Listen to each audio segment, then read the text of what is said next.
Hello, esteemed listeners. Welcome to our podcast on exploring the intricate relationship between language and identity. My name is Linda, aka the Nigerian Americanah, as my friends fondly call me. Did you know that in Nigeria the term Americanah refers to individuals who speak with an American accent or perceived as having been Americanized by the Western culture?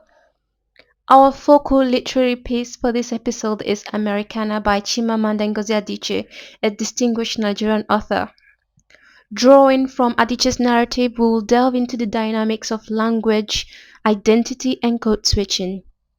At the core of our discussion lies the fundamental query: how does language, an intrinsic constituent of personal identity, paradoxically distort one's identity? This question has eluded me since migrating abroad. I posted that it similarly intrigues other migrants hailing from the diverse linguistic backgrounds who encounter stigmatization and stereotypes due to their accent. For this episode, we will look at a short synopsis of Adichie's novel, which will draw a picture on the thematic essence of our discussion today. To address the pivotal question, we shall examine the occurrences of code switching in tandem with identity formation, delve into the role of language as a distinctive identifier of one's authenticity, and scrutinize the dynamics of language and transnational identity as depicted in the novel. Adichie's Americanah chronicles the odyssey of Ifemelo, a Nigerian woman pursuing her education in the United States while grappling with racial, cultural, and language discrimination in quest for identity. Language, transcending mere communicative function, is intricately woven with our identity, shaping how we perceive ourselves and how others perceive us. Esteemed linguists such as William Labov has argued that no language is homogeneous, thereby acknowledging the inherent variations in language communities. Consequently, accents are also considered as language variants, ensuring that no two individuals speak identically even within the confines of a singular community. Let's listen to this conversation.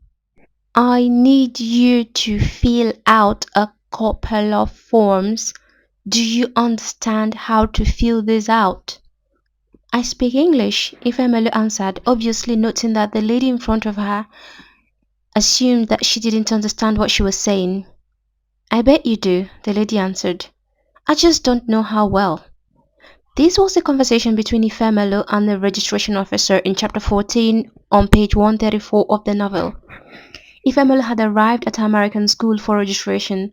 The registration officer inferred from her accent during greetings and inquiries that her proficiency in English might be lacking. As stated on page 134 of the same chapter, this encounter made her shrink and cower. The following week, she began to practice an American accent.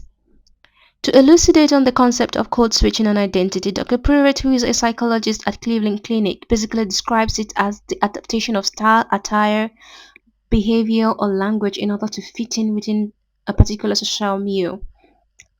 The article further states that some instances of code switching are deliberate, while others occur instinctively, such as subconscious transition between languages, in this case accents, during interactions with certain groups of people with different linguistic backgrounds. Adichie's Americana highlights the phenomenon of intentional code switching, wherein characters adeptly alter their accents depending on the situation they find themselves in. Ifemelu's character serves as a poignant illustration of deliberate code switching as she modifies her Nigerian accent and vocabulary to conform to the American Standard English. In doing so, the distinctive accent which constitutes her identity is being eroded. Guy Jacques, who is also a linguist, further elucidates on the phenomenon of linguistic variations in his article on language diversity. He notes that linguistic variation occurs in three stages: indicators, which are perceptible to external observers or listeners, yet often imperceptible to speakers; markers, wherein speakers become cognizant of these variations, maybe due to external feedback; and stereotypes, wherein these variations are weaponized to stigmatize the speakers within a linguistic community. So, noting Jacques' paradigm of linguistic variation, Ifemelu's Nigerian accent was made known to her by those around her who identified these indicators from the way she talked. This precipitated the stereotype of linguistic inferiority, thereby compelling her to modulate her speech. This stereotype highlights the devaluation of the Nigerian accent, deemed incomprehensible and consequently erecting communication barriers in her interpersonal interactions. Also, on chapter 14, page 140, Wamboyi Ifemelu's friend says, very soon you will start to adopt an American accent because you don't want customer service people on the phone to keep asking you, what? What?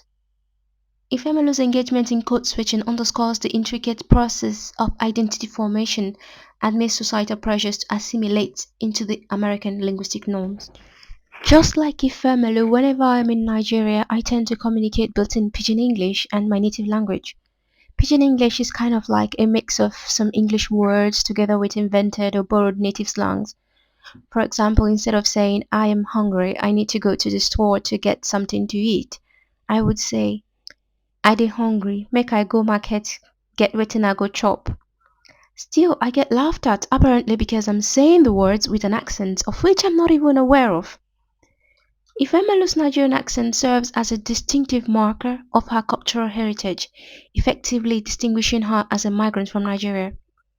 Conversely, characters like Auntie Du adamantly believes that getting rid of one's accent is the gateway to fit in within the American community. The insistence on linguistic conformity engenders a disconcerting dichotomy wherein linguistic authenticity is sacrificed in pursuit of societal acceptance. Now, I don't know about other migrants, but speaking from a Nigerian perspective, the altering of accents by Adichie's character is the case of intentional code switching. There is equally instinctive or automatic code switching, as earlier stated by Dr. Pruitt. This is the case of some migrants like myself. Nigeria is a multilingual nation, therefore, there are bound to be variations. Some people are born with different accents, others acquire them as they grow.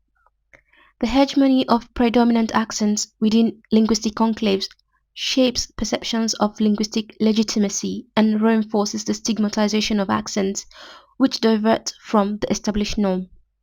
It shapes the perception of what is considered acceptable or desirable.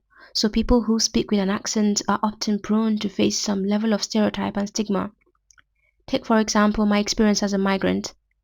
Individuals have remarked upon my accent, which is perceived as incongruous with Nigerian linguistic norms. That is to say, my accent sounds non Nigerian. I guess this is due to the fact that they can't find the indicators which are supposed to identify me as a Nigerian.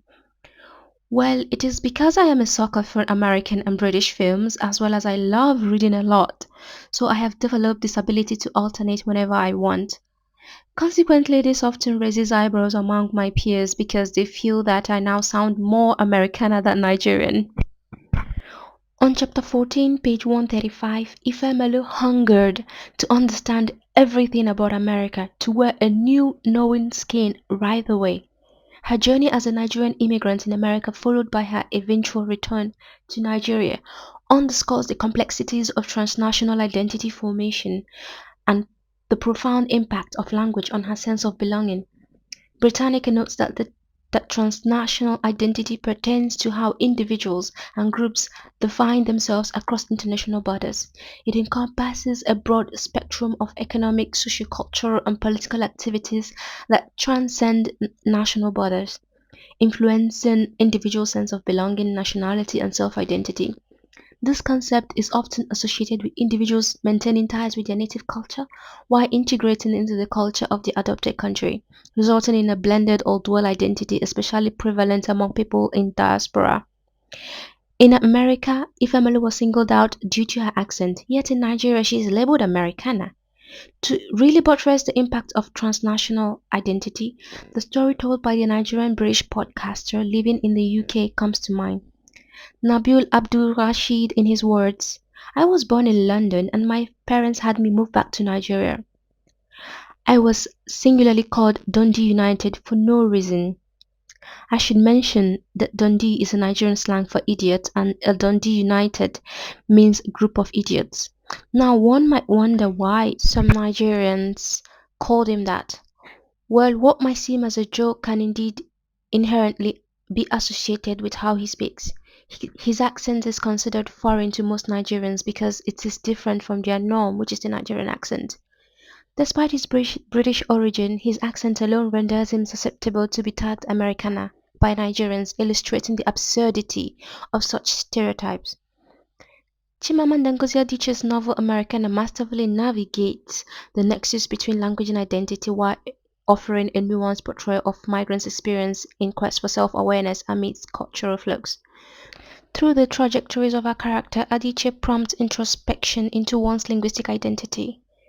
While certain accents may create communication barriers, the distortion of identity often stems from prejudices or assumptions regarding one's background or linguistic abilities. Additionally, the prevalence of linguistic hegemony perpetuates the marginalization of accents different from the established norms as exemplified by the term Americana used by Nigerians as a tool for stigmatization. Personally, I think we should all endeavor to appreciate and accept others regardless of their accents. Thank you for listening. I trust this discussion has proven enlightening. I remain your Americana podcaster, Linda.